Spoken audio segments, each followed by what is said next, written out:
Každý má dnes názor. A každý ho chce povedať. Nie, nahlas, ostro.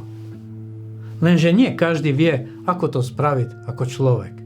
Lebo názor, ktorý je podaný bez rešpektu, nie je múdrosť. Je to len luk. Slovo, ktoré kričí. Slovo, ktoré nepočúva. Slovo, ktoré má jediný cieľ. Udrieť, nepochopiť.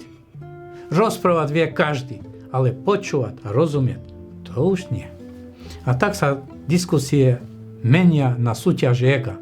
Namiesto výmeny myšlienok sa hádžu vyčitky.